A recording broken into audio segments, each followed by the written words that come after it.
Wanda Nielsen is granted use of the house until the children graduate from high school, with Mr. Nielsen continuing mortgage and utility payments. She is also entitled to half the value of her husband's business, and Mr. Nielsen will maintain payments for her vehicle.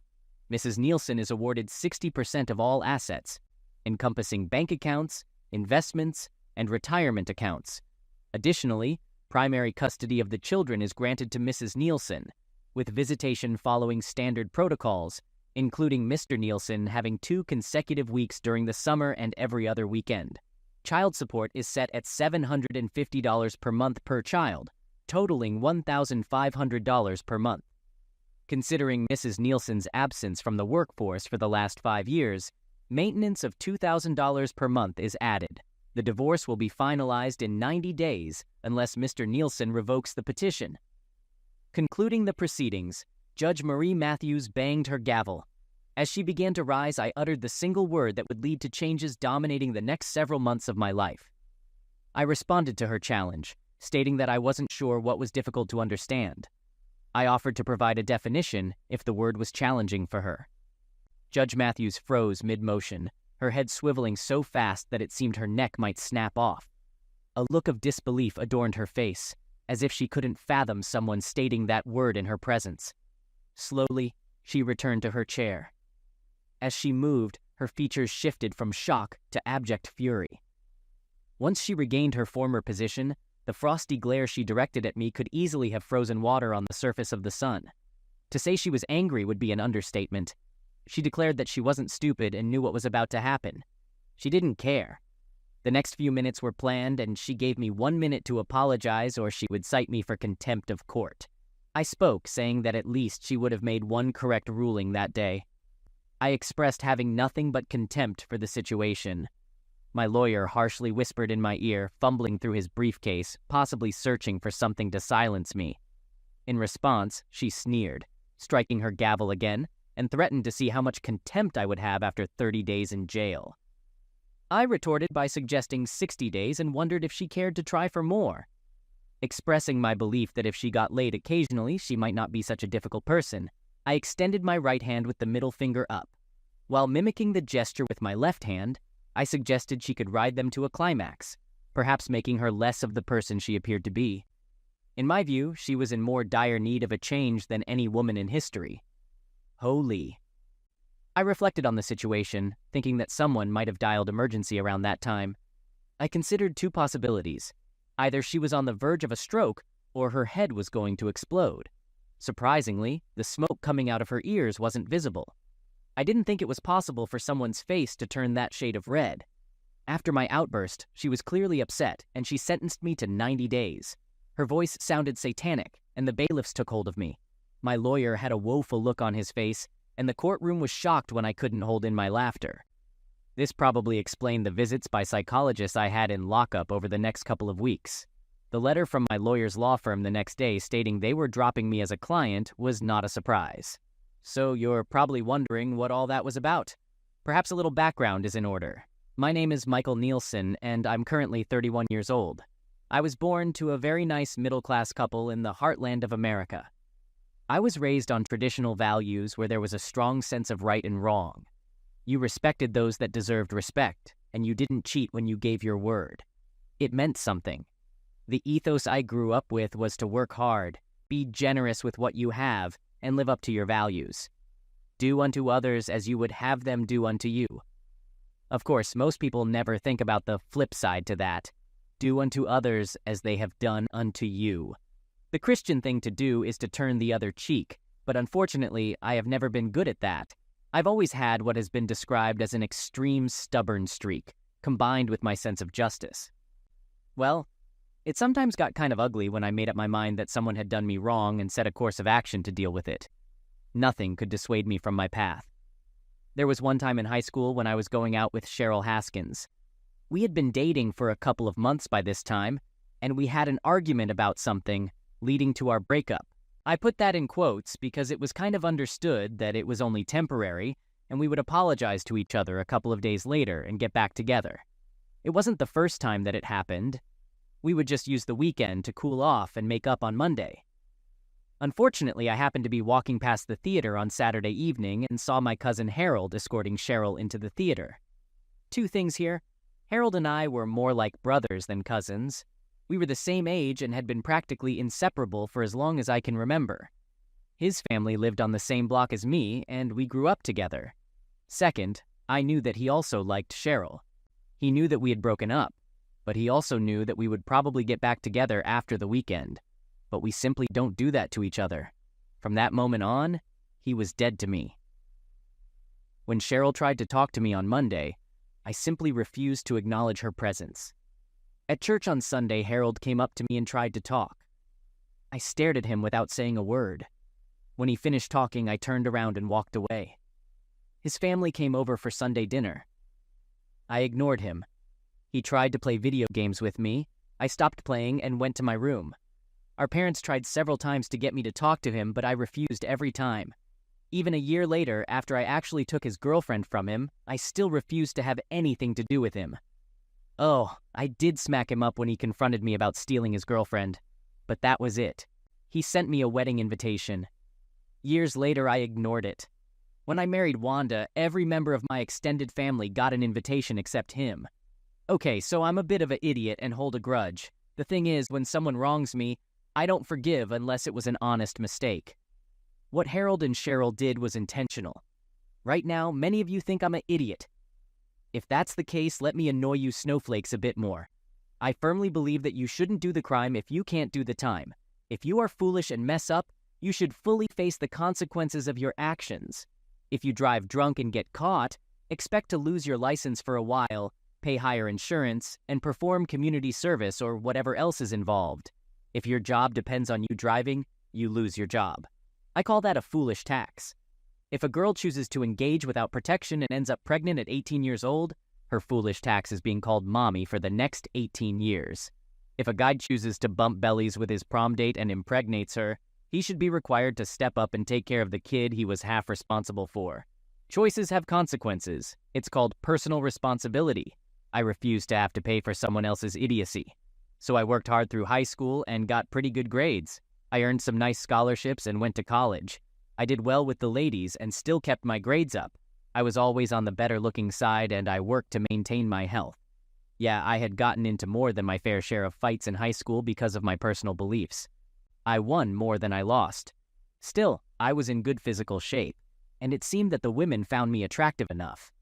I graduated with an economics degree and an accounting minor. I went on to get my MBA, then got a decent job at a large company making really good money. Being single with not a lot of bills to pay, I began playing the stock market. I found I kind of had a knack for that and made out rather well.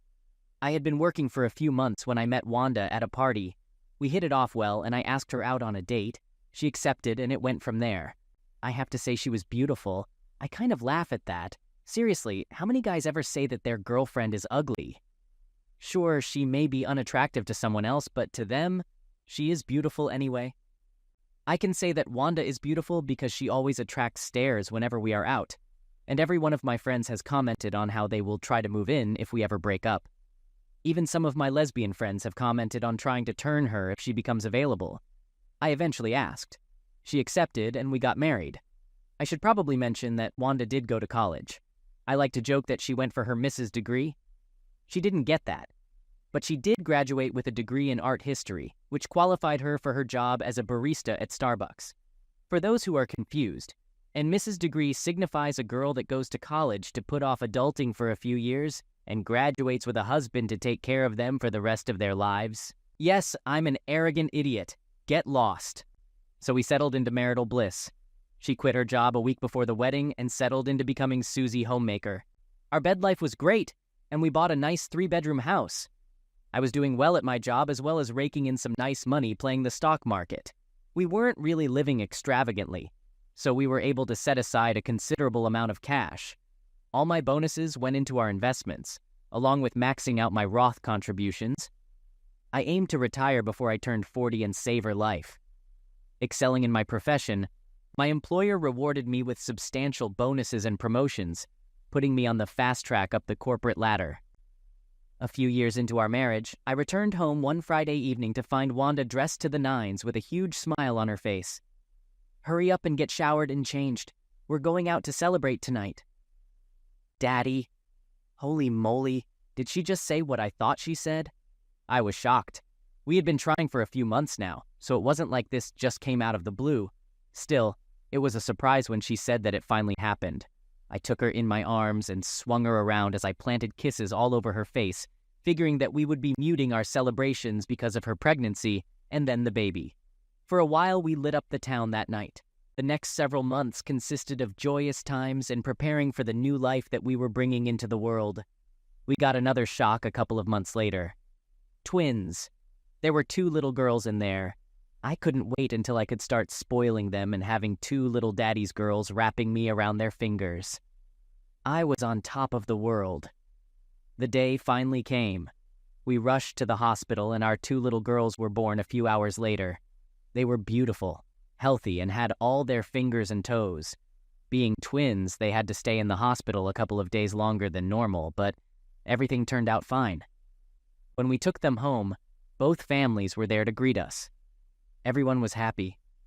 I noticed my mom staring at them almost constantly. I think she was so happy because I finally gave her the grandchildren she had been wanting. So life had changed for us. I decided that working for the big company was keeping me away from my family too much. I had a ton of money available, so I decided to form my own company. I was doing pretty well investing and playing the market, so I decided to get the necessary licenses and open my own investment firm. I had already been helping a few of my friends and relatives, so I talked to them about becoming official clients. That started things moving. Once I opened, I had several former coworkers move their portfolios over to me as well. Within a year, I had a decent client list, and several of them were discussing with their friends about moving over to me as well. When you're on top of the world, the only direction you can go is down. It was the girls' second birthday party. We turned it into a full-on production. Sure, they would never remember it, but it was a celebration. They would be able to watch the videos when they were older and enjoy it. Then all the family from both sides was there. We were all having a phenomenal time until I was just about to come out of the bedroom after using the in-suite bathroom. The hall bathroom had been in use. Just before I was about to get to the door, I heard my mom talking to her sister in the hallway. She mentioned that she couldn't figure out where those blue eyes came from. Her sister, Mayan, suggested asking me about it. Mom replied, saying that she couldn't imagine what would happen if I found out that they weren't mine. She expressed concern about how happy I was and believed that it would probably be devastating for me. I couldn't listen to the rest. I quietly retraced my steps back to the bathroom and locked the door behind me. I had to think. They had to be mine. Surely someone in our families had blue eyes? My eyes were kind of a mud brown. Wanda's were more hazel, I thought. I went through a mental picture of everyone on all my relatives.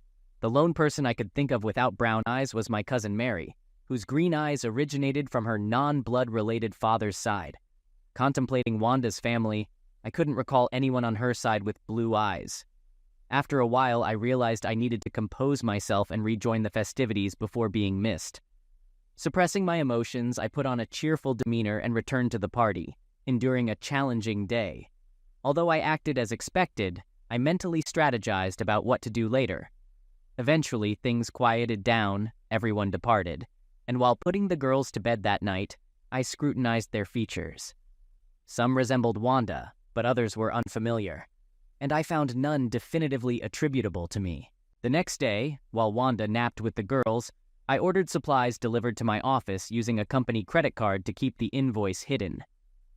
Simultaneously, I researched local PI firms, as the suspicion that Wanda had cheated on me nearly 3 years ago became overwhelming. If she did cheat then, was she still involved in infidelity? I needed proof. A few days later, the ordered items arrived, and I had also met with and hired a company named Pro Investigations, providing them with all the necessary information to hack into Wanda's cell phone, tablet, and laptop. Concurrently, I initiated some financial moves. If she wasn't cheating, and the girls were genuinely mine, these actions wouldn't matter. However, if my suspicions were accurate, it would safeguard my money from her reach. I refused to fund her unfaithfulness or someone else's children. While the girls were innocent sufferers, so was I. If she chose to mess around and get pregnant by someone else, they could bear the financial responsibility. Nothing was finalized, but I awaited the proof. 2 weeks later, I received the letter at the office. Locking my door, I opened it and cried for an hour upon confirming they weren't mine. Deep down, I had sensed the truth, but clung to hope. The following day, my PI met with me, providing all the proof he had obtained. Wanda was still involved with her blonde-haired, blue-eyed personal trainer, meeting him a couple of days a week and even taking the girls to his apartment. The audio confirmed their awareness of the real seed donor.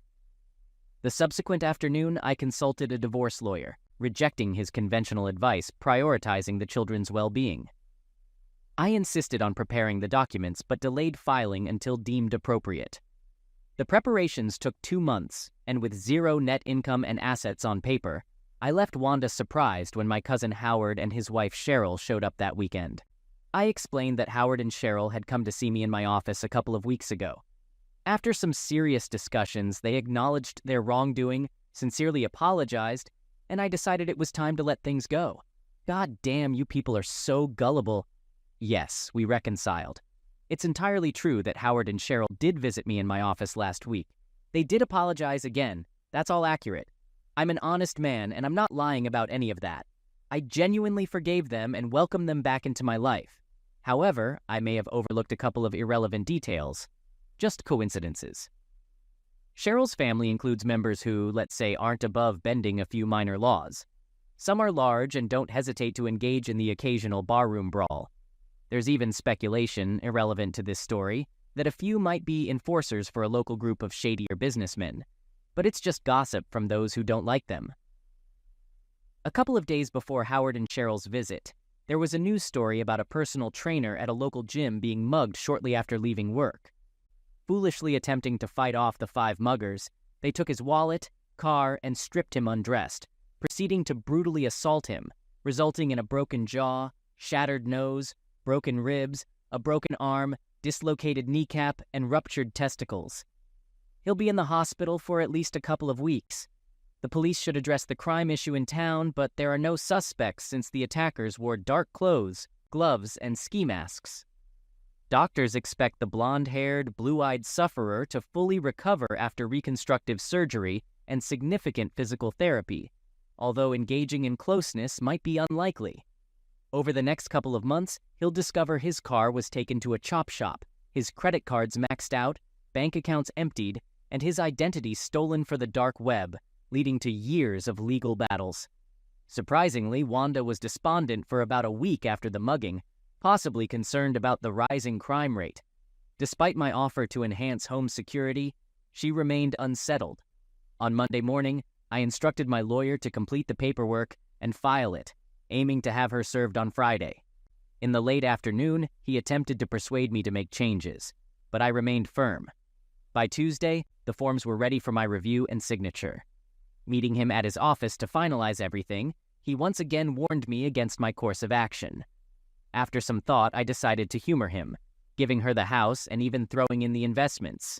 However, I made it clear I wouldn't pay a dime beyond that. If she chose to keep the house, she'd be responsible for the mortgage and utilities.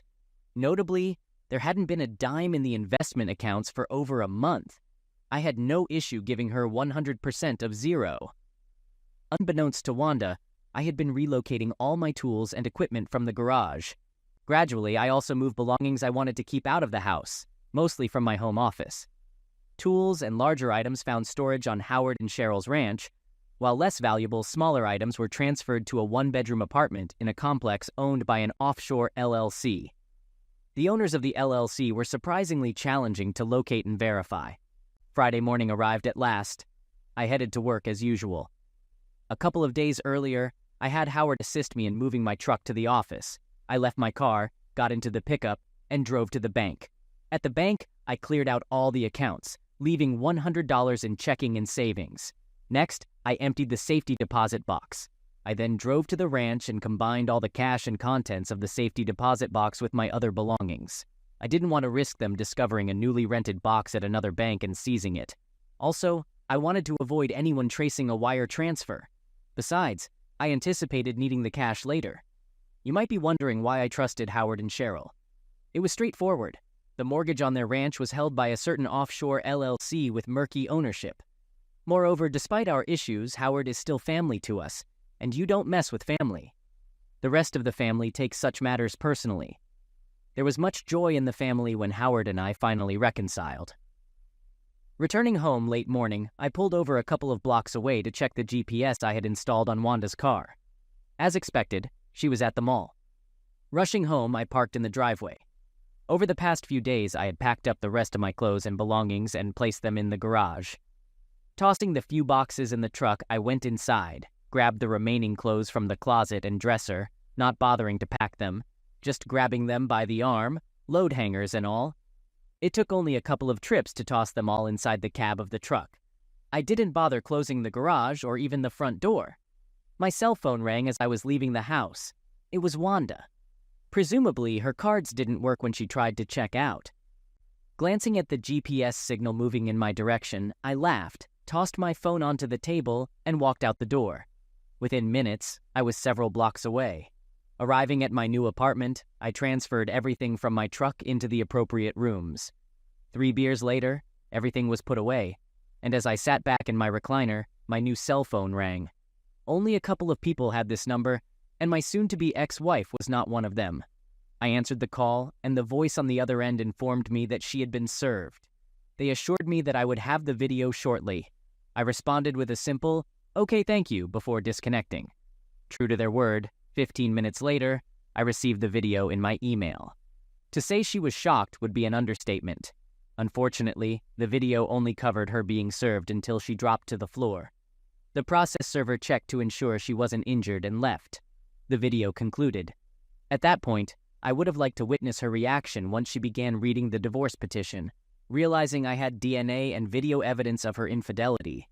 From that moment on, things moved at the speed of a glacier. I received several phone calls, a few from my old office, as she had called multiple times trying to reach me. Apparently, she didn't believe them when they informed her that I had resigned and hadn't worked there for the last 2 weeks. She even showed up in person, demanding to see me. But that didn't end well for her. It took the police being called to escort her off the property. Howard made a couple of calls. She began pressuring him to reach me, suspecting his sudden appearance was too coincidental with my abrupt divorce. Restraining orders from my former company and Howard were filed, compelling her to cease. 2 weeks later, my lawyer finally contacted her to find out who her lawyer was, but she hadn't hired one yet. First off, she was quickly running out of money. All she had was the cash in her purse and $200 I left in the bank accounts. She started leaning on her parents for support. I relaxed without starting any projects, planning to be unavailable for a while. That and the desire to avoid leaving anything she could take. Eventually, she got a lawyer, and meetings were scheduled. I declined to attend, giving my lawyer firm instructions. Not a single penny more. Tempers flared at those meetings, leading to arbitration, which I had to attend, but they didn't go well. During the proceedings, questions arose about the whereabouts of the money. Accusations were thrown, with her questioning, "Where's all the money, idiot? What money? All our money? We're flat broke. In fact, I'm living in the cheapest single-bedroom apartment I could find, chosen for affordability and my acquaintance with the owner. All investments, checking, and savings disappeared due to a disastrous investment, investing in a cheating wife." Well, that was true. I didn't know where all those offshore banks kept their cash. "We're giving her the house with her name as the only one on the title," my lawyer suggested. He could have been more forceful, but he sounded like someone observing a tornado-ravaged house, commenting that at least the rubble hadn't caught on fire. "The mortgage is maxed out, and I can't possibly afford the monthly payments." Wanda screamed, and it pretty much went downhill from there. Child support? Not my kids, not my problem. Spousal maintenance? Alimony for you Felicians out there. No job, no income, no way. She demands 70% of the liquid assets, but there are none. 50% of the business? Good luck. 150% of the retirement? Lost it all. Arbitration failed spectacularly. That brings us to our day in court facing the dishonorable Judge Marie Matthews. She was the most feminist, man-hating family court judge, harsher on men whose wives cheated. Yeah, I was screwed. Planning to criticize me for thinking I could convince them there was no money? You'd be wrong. Aware they could check accounts, I wasn't surprised when the judge used those numbers to calculate my liabilities. The thing is, they had no way to access it. I needed the time to transfer funds around through different banks and different accounts. I even went so far as to personally pull all the money out of one bank, then deposited parts of the withdrawal into several other accounts at separate banks. Of course, those accounts were in several different names. One of those rather shady businesses that Cheryl's family was involved with was a gag gift shop where you could buy fake IDs for entertainment purposes only. That was even printed on the ID cards. I possessed an ID claiming I was Jesus Christ, enhancing pranks when sufferers exclaimed, "Jesus Christ." I'd reveal my fake ID, costing about $1.50, skillfully crafted, with the only giveaway being the entertainment statement. For a higher fee, they'd omit the warning. I electronically transferred money to other accounts, potentially traceable but costly and time-consuming. Now, back in front of the man-hating judge, 60 days into my 90-day county jail stay, short-term sentences served in the county jail, not state prison. She sneered and asked if I had learned my lesson yet. I responded, "About not marrying a cheating spouse? I grasped that long before your court." She clarified that she meant my attitude in her court. The vein on her forehead was popping, not ideal for her blood pressure. I dismissed any issues with my attitude, expressing concern about her health while being railroaded in front of kangaroos, and suggested her blood pressure must spike during doctor visits. She warned me that she could extend my stay in jail and, given my attitude, would add another 30 days. She then brought up the purpose of the meeting, questioning why I hadn't made my first 2 child support or maintenance payments to my ex-wife. She also inquired about the absence of my lawyer, questioning if they were OD. In frustration, she expressed her mistaken impression that being really smart was a requirement to be a judge and thanked me for correcting her on that. She suggested explaining things to me so I could understand. Sorry if it's still over your head, but the lowest I can go is so a 5th grader can comprehend it. Do try to keep up. I really was becoming concerned about her bench catching on fire from the flames she was snorting. At that point, I was starting to think that she actually didn't like me. I am in jail. I have no access to any money. Since I have no access to any money, I am unable to send any money since it was your dumb self that put me there. I suggested she explain why she is the reason the cheating woman can't get the money that she was trying to steal from me to give to that fallen woman. I questioned if she got all that, or if I needed to explain it to her slower. I was then escorted back to my cell for another 90 days, 30 from my original sentence, 30 from her first tirade, and another 30 that I managed to catch at the end. To be honest, it really wasn't that bad. Sure, the food sucked, but I still ate it. I had a nice bed to sleep in and lots of free time to relax. I made good use of the weights and exercise machines. I didn't have many problems in there. First off, it didn't take too long for my courtroom antics to become common knowledge inside the jail, making me a few friends. Second, did I mention that Cheryl's family has a few connections that could be of help to someone on the inside? In fact, there was only one problem. It came from one of Wanda's less intelligent cousins. He entertained the idea of getting arrested for a minor offense, spending a week in jail to teach me a lesson. Initially, the entire jail population recognized him before he set foot inside. It didn't take much brainpower to discern his intentions. Spotted halfway across the yard, an inmate collided with him while tossing a football. The accidental elbow to his gut occurred, but he continued his quest foolishly. Struck by a basketball after another 20 feet, the passer apologized profusely. An accidental elbow to the chin followed while being helped up. After shaking off the incidents, he resumed his trek toward me, encountering 2 more mishaps before reaching his destination. With my back turned, he attempted a sucker punch, but I wasn't clueless. Anticipating it, I spun around, delivering a forceful kick to his groin, a clear 65-yard field goal. His accumulated misfortunes caught up, leading to his transfer to the infirmary 2 days later. He refused yard exercise, spending most of his time in his cell until released. Back in court, facing the judge, she inquired if I was ready to apologize. I asked, "For?" She specified my vile courtroom outburst. I responded, "I really don't know what you're talking about." Dismissively, she warned me to keep a civil tongue or extend my stay. I expressed frustration, mentioning that another judge might take over and she was on my last nerve. I sarcastically suggested starting to stomp my feet, perhaps needing an EMT in the courtroom if she had a stroke.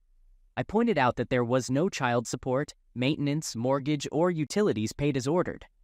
I explained that I couldn't pay anything while jailed, couldn't work, and emphasized that the kids were not mine.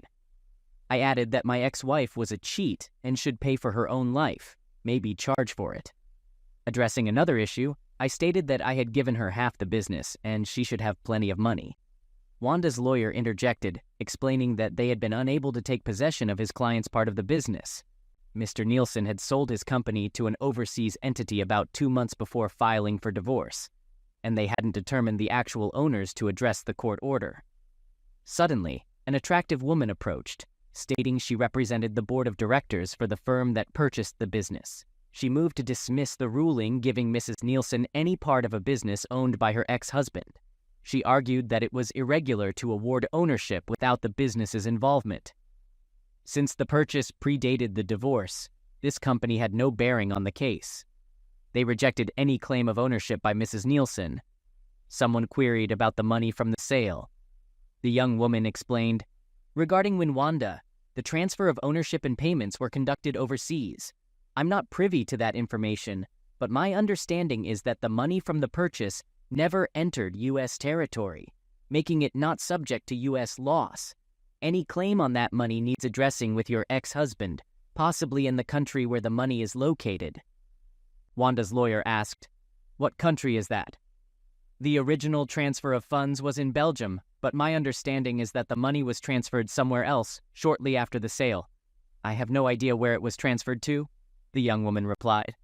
My ex's lawyer spoke up again, expressing desperation on behalf of my ex. The house was going into foreclosure as the mortgage hadn't been paid in 3 months, and the utilities were on the brink of being cut off. It was mentioned that my client's parents had assisted a bit initially, but it was becoming too much for them. Despite finding a job as a waitress at a local diner, the income wasn't sufficient to maintain the house. The judge addressed me, stating that I had 1 week to bring all the payments up to date. I responded sarcastically, suggesting bending over to pull cash out of my crack, which, unfortunately, didn't exist.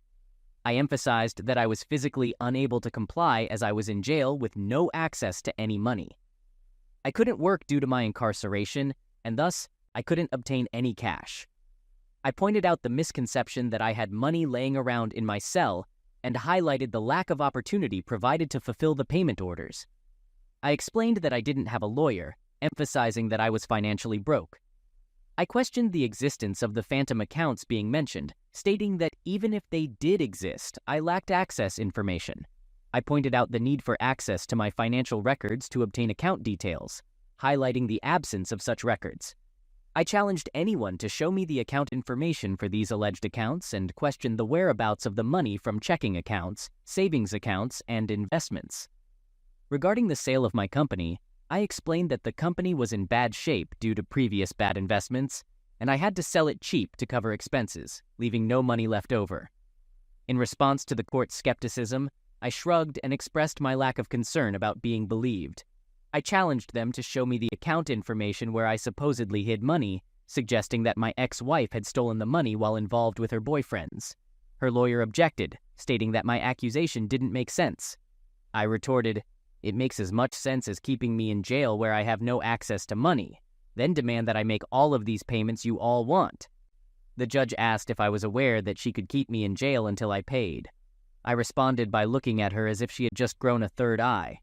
I played along, stating that it sounded logical to keep me where I was unable to abide by their orders, while making demands that were simply impossible for me to accomplish. 3 months later, the house underwent foreclosure, leading Wanda to lose her Lexus due to payment challenges. Unable to afford an apartment for herself and her daughters, she resorted to living with her parents while working 30 hours a week at the diner. Desperate, they pleaded with the judge to release me for payment initiation. Loverboy, now out of the hospital and engaged in physical therapy, spent hours daily trying unsuccessfully to resolve his financial situation. The silver lining was the prevention of new credit card accounts being opened in his name, given his severely diminished credit rating. With only minimal insurance coverage on his car and part-time employment at the gym, he couldn't benefit from it and faced high deductibles, making it a lengthy process to pay off his medical bills. Having secured legal representation, I reached a deal with the judge for release from jail to secure employment and initiate payments. Surrendering my passport due to suspicions of hidden funds and flight risk, I began working at Taco Bell and lived at the ranch with Howard and Cheryl. Although discreetly observed, I was aware of the surveillance, yet most of the cash was already in my possession. This routine persisted for the next 3 months. Wanda utilized a court order to garnish my minimum wage from Taco Bell, yielding minimal gains for her. During this time, I finalized my plans, with Howard emptying my apartment while I was in jail. Belongings were divided among my extended family, and packages were shipped from them to a common location. Undetected by surveillance, guests discreetly moved packages to their vehicles during visits and barbecues over the next couple of weeks. I spent my time either working or at home, avoiding going out. Taco Bell eventually obtained a restraining order against Wanda due to constant annoyance at the restaurant, which became disruptive. Despite the option of termination, a discreet payment to the manager preserved my employment. For legal meetings, my lawyer visited the ranch, initially representing the new owners of my former company in court. Subsequently, I hired her as my lawyer. She possessed a bold nature, akin to a barracuda, especially during poolside encounters. Dismissing ethical concerns about a lawyer-client relationship, I asserted that lawyers considered scruples as a form of payment in Russia, with morals being large paintings on walls. All right, so you're probably wondering about my finances. Yes, indeed, I did sell my firm. No, I didn't sell it to myself. I wasn't going to provide Wanda any chance to stumble upon information she could use to claim any part of the firm. I was divesting from it. Besides, I wanted the cash. The sale happened overseas, and since the money never entered the United States jurisdiction, it wasn't subject to any U.S. loss. The only way Wanda could access it was if I brought any of the money into a U.S. bank, making it vulnerable to her claims due to the judgments against me. That simply wasn't going to happen. It was a significant sum, complemented by my investment accounts in the $10 million range. Cash on hand from the safety deposit box, checking and savings accounts, and safes with cash equaled around $200,000. Some of the cash I used for my plans, but I still had about $150,000 on hand. I wasn't planning to take any cash with me. So it was a lovely Saturday afternoon. We were having another barbecue with the extended family. All the preparations were complete, and everything was set. The party was a blast. I assisted Howard with the grill and smoker. Julia, my lawyer, was there too. Later in the afternoon, one of Cheryl's uncles approached me, expressing gratitude for helping Cheryl and Howard, and was glad that we had finally reconnected. We chatted, and he handed me an envelope. I passed it over to Julia for safekeeping. Later in the evening, I made an announcement, stating that the lion holder for the ranch had declared that the mortgage for the ranch had been paid off, and Howard and Cheryl now owned the ranch free and clear. This caused a huge celebration. We partied hard that night. It was late when the guests started to leave. Julia couldn't stay the night because she had a flight to catch. The next morning, she left with a group of 6 other cars. Interestingly, her flight was out of an airport in the next state. She had packed previously and had everything in her leased car. When she came to the party, she never went to her rented apartment. Instead, she went straight to the airport. No one witnessed the man climbing out of the back of her car in the parking garage, and no one took notice of the man casually walking 55th behind her as they made their way to the international terminal. Michael Nielsen couldn't travel outside the U.S. because he had surrendered his passport to the court. Mitchell Nelson's passport never even garnered a second look. No one even gave a second look as they held hands in adjoining seats, flying first class to Mexico City. Julia Davis suddenly disappeared there. Instead, Jamie Nelson joined Mitchell Nelson for their connecting flight to Ecuador. 2 days later, Greg and Samantha Cooper reached their hacienda on the Caribbean coast of Costa Rica, becoming members of the Mile High Club. Oddly, an old Chevy pickup resembling the one that disappeared from Howard and Cheryl's ranch awaited them. 2 weeks after the barbecue, a bench warrant was issued for Michael Nielsen. He was fired 2 days after the barbecue for no show, no call, with no payments to his ex-wife since. When Howard and Cheryl faced the court, a lawyer in a $5,000 skirt suit argued that the couple had no responsibility towards their cousin, who rented a room and disappeared. They even filed a suit against him for back rent. All they could say was that he drove off in his old pickup one afternoon and never returned. No one believed them, but there was no proof to the contrary. Over the next several years, Greg Cooper ran a small charter fishing boat. and Samantha managed their cantina. They were prosperous in the small village, living in one of the larger haciendas with several luxuries. Guests visited occasionally, including Harold and Cheryl and other family members. It was a simple yet delightful life for Greg and Sam, who loved each other fully. Most evenings, they entertained guests in the cantina or their lavish hacienda. Wealthy and pleasant to all, they were quickly accepted into the community. Whenever a need arose, they generously donated. Greg played the stock markets when not on his boat or in the cantina, even setting up accounts for some locals, assisting them with their finances. As for the dishonorable Judge Marie Matthews, I had a good laugh a few years after escaping to Costa Rica. Judge Matthews' wife, that man-hating woman, was caught cheating with a man. The judge had adopted her wife's 3 kids when they married. Since their split, Judge Matthews paid child support, maintenance, and house payments for her ex-wife. To add to the humiliation, her ex-wife swiftly moved her boyfriend in, publicly continuing their affair. Although not officially married, they acted like a typical couple. Rumors circulated about their wedding date set exactly 1 week after their youngest son graduated from college, coinciding with the end of Judge Matthews' financial obligations.